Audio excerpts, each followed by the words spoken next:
दोस्तों,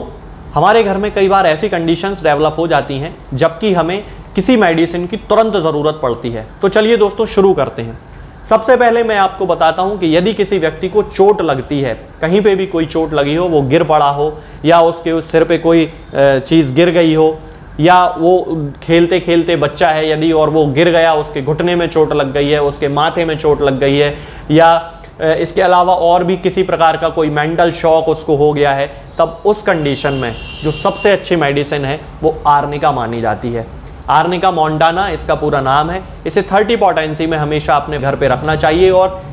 किसी भी व्यक्ति को किसी भी प्रकार की इंजरी हुई हो, सबसे पहले आर्निका का डोज तो दे ही देना चाहिए, क्योंकि आर्निका का जो मुख्य काम है वो है सूजन को कम करना। जैसे आपने देखा होगा कई बार बच्चे खेल रहे होते हैं, दीवार से अचानक उनका सिर टकरा गया, या किसी बड़े व्यक्ति को भी, जैसे मान लीजिए वो कोई सामान उठा रहा था और अचानक उसके सिर पे वो सामान गिर पड़ा, तब उस कंडीशन में भी आर्निका उसकी बहुत ज़्यादा हेल्प करेगी, क्योंकि ये हीलिंग को प्रमोट करती है, स्वेलिंग को कम करती है और इसके साथ साथ ही ये व्यक्ति के दर्द सहने की क्षमता को बढ़ा देती है। यदि आपके पास इसका लिक्विड रखा हो तो आप उसको 2-2 बूंद दिन में 4 बार दे सकते हैं, या सिवियरिटी के अनुसार हर 2 घंटे में भी उसको रिपीट कर सकते हैं, कोई प्रॉब्लम नहीं है। और यदि आपके पास इसके ग्लोब्यूल रखे हो तो फिर 4-4 ग्लोब्यूल हर 2 घंटे में उसको बड़ी आसानी से दे सकते हैं, चाहे वो बच्चा हो चाहे वो अडल्ट पेशेंट हो, दोनों के लिए इमरजेंसी में जो डोज रहेगा वो सेम ही रहेगा। यदि आपके घर में कोई ऐसी घटना हो गई है जबकि स्पाइन में कोई चोट लग गई, यानी कि रीढ़ की हड्डी में चोट लग गई है किसी व्यक्ति को, या वहां पे कोई नर्व इन्वॉल्वमेंट है, तो आप उस कंडीशन में हाइपेरिकम का यूज कर सकते हैं। और हाइपेरिकम का मदर टिंचर मैं सबसे अच्छा मानता हूं यूज करना इनिशियल स्टेजेस में। यदि आपके पास 30 पोटेंसी भी रखी है तो भी उसको यूज किया जा सकता है। यदि मदर टिंचर है तो मदर टिंचर की 10-10 बूंद आधे घंटे में या 1-1 घंटे में रिपीट कर सकते हैं 3-4 बार केवल। और यदि आपके पास 30 पोटेंसी है तो उसकी 2-2 बूंद 2-2 घंटे में उसको रिपीट कर सकते हैं पहले दिन, उसके बाद उसके डोज को आधा कर दिया जाए। इस तरह से जो इनिशियल रिजल्ट है मेडिसिन के वो मिलने लगते हैं।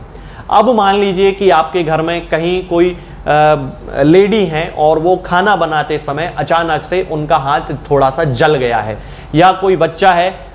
दीपावली के टाइम पे वो खेल रहा था पटाखों से और उसका हाथ अचानक से जल गया है, तब उस कंडीशन में हमें जो मेडिसिन अपने घर में हमेशा रखनी चाहिए, किसी भी प्रकार का जला हुआ केस हो, थोड़ा बहुत और सुपरफिशियल जला हुआ है और वहां पे फफोले पड़ने की संभावना है या ब्लिस्टर्स जिसे कहा जाता है, तब उस कंडीशन में हमें अपने घर में अर्टिका यूरेंस का मदर टिंचर जरूर रखना चाहिए। बहुत ही अच्छी दवा है जिसका की उपयोग हम कर सकते हैं जलने के उन सभी केसेस में जहां पे कि व्यक्ति को बहुत ज्यादा बर्निंग सेंसेशन हो रहा है, बहुत ज्यादा जलन पड़ रही है, और उसको हम तुरंत यदि अर्टिका का मदर टिंचर, अर्टिका यूरेंस का मदर टिंचर यदि हम वहां पे अप्लाई करें तो उसको बहुत अच्छे रिजल्ट मिलते हैं। वो जो ब्लिस्टर्स पड़ने की प्रोसेस होती है वो बिल्कुल बंद हो जाती है, ब्लिस्टर्स पड़ना बिल्कुल खत्म हो जाते हैं और बहुत बढ़िया रिजल्ट देखने को मिलते हैं। इसको लेने का तरीका सबसे अच्छा ये रहता है दोस्तों कि जैसे आप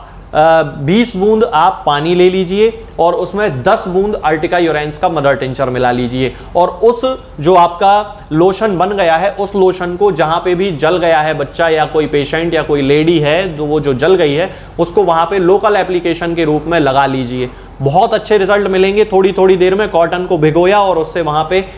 हल्का सा उसको रब कर लिया, तो इस तरह यदि आप करेंगे तो उससे जो ब्लिस्टर्स का फॉर्मेशन है वो वहां पे बिल्कुल पूरी तरह से बंद हो जाएगा। बिल्कुल वहां पे ब्लिस्टर यानी कि जो फफोले या छाले जिनको कहा जाता है वो वहां पे बिल्कुल नहीं पड़ते हैं। तो जलने की कंडीशन में सबसे अच्छी जो मेडिसिन यूज की जाती है वो अर्टिका यूरेंस का मदर टिंचर होता है और इसका यूज हम हमेशा कर सकते हैं। इसके अलावा कई बार हमारे घर में ऐसी कंडीशन डेवलप हो जाती है कि किसी को कोई अचानक से नीडल चुभ जाती है, कोई सुई चुभ जाती है, किसी को कील लग जाती है, या फिर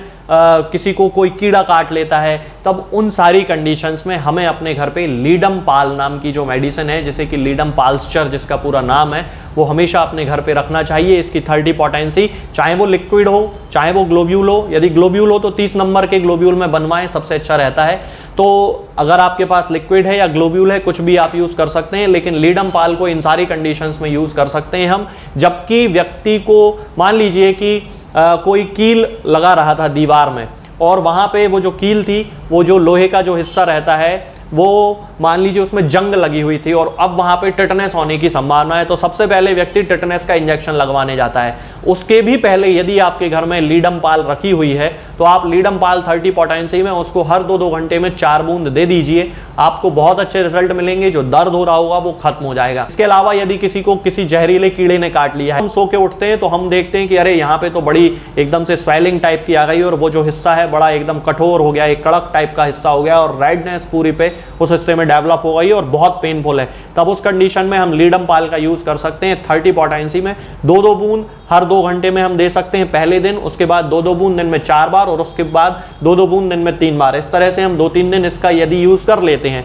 तो बहुत अच्छे रिजल्ट मिलते हैं। जो दर्द होता है, जो स्वेलिंग होती है, जो रेडनेस होती है, वो पूरी तरह से खत्म हो जाती है। तो लीडम पाल का उपयोग हम उन इंजरीज में कर सकते हैं जहां पे कि इंसेक्ट बाइट किया हो या फिर कोई लोहे का कोई हिस्सा, कोई नीडल, कोई कील वगैरह किसी व्यक्ति को चुभ गई हो, तब उस कंडीशन में लीडम पाल बहुत अच्छे रिजल्ट देती है। इसके अलावा दोस्तों कई बार ऐसा होता है कि हम जब सुबह सो के उठते हैं तो अचानक से हमें बहुत ज़्यादा सर्दी खांसी का ऐसा लगता है कि वायरल फीवर टाइप का हो गया है। तब उस कंडीशन में हमें 2 मेडिसिन हमेशा याद रखनी चाहिए। पहली है एलियम सीपा और दूसरी है यूफ्रेशिया। किसी को सिंपल सर्दी जुकाम हो रहा है तब हम उसको एलियम सीपा और यूफ्रेशिया को 30-30 पोटेंसी में थोड़ी थोड़ी देर के अंतर से, जैसे कि पहले एलियम सीपा दे दी, 10 मिनट बाद यूफ्रेशिया दे दी, 30 पोटेंसी में 2 बूंद एलियम सीपा की दे दी और 10 मिनट बाद 2 बूंद यूफ्रेशिया की दे दी। तो इस तरह से यदि हम उसको दिन में 4-5 बार यूज करते हैं तो उसके जो सर्दी जुकाम के सिम्टम्स होते हैं वो ठीक होने लगते हैं। अब मान लीजिए कि कहीं कोई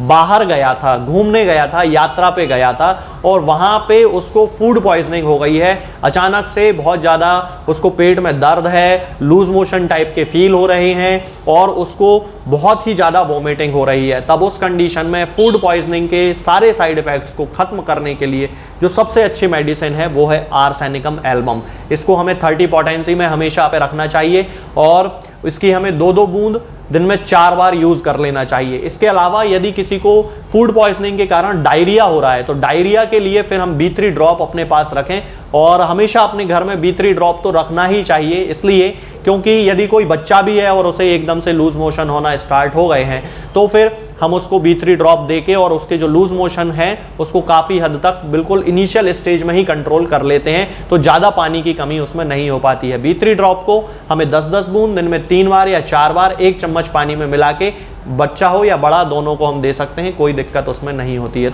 इसके अलावा दोस्तों यदि कभी ऐसा होता है कि आपके घर में किसी व्यक्ति को मौच आ जाती है, एकदम से आ जाती है, तो हमें अपने घर में रखना चाहिए दोस्तों रूटा। रूटा का जो काम है 30 पोटेंसी में वो है कि मौच यदि किसी व्यक्ति को आ गई है तो उसको तुरंत रिलीफ देने का काम वो करती है और रूटा को 30 पोटेंसी में हमें 2-2 बूंद हर 2-2 घंटे में तुरंत ही देना स्टार्ट कर देना चाहिए। उससे जो उसका दर्द है वो बहुत हद तक कम होना बिल्कुल इनिशियल स्टेज में ही शुरू हो जाता है और 3-4 दिन में उसको काफ़ी अच्छे रिजल्ट मिल जाते हैं। तो दोस्तों आज के लिए इस वीडियो में फिलहाल इतना ही। आगे के वीडियोस में हम बात करेंगे कुछ नई मेडिसिन के बारे में और कुछ नई बीमारियों के बारे में। तब तक के लिए जय हिंद, जय भारत।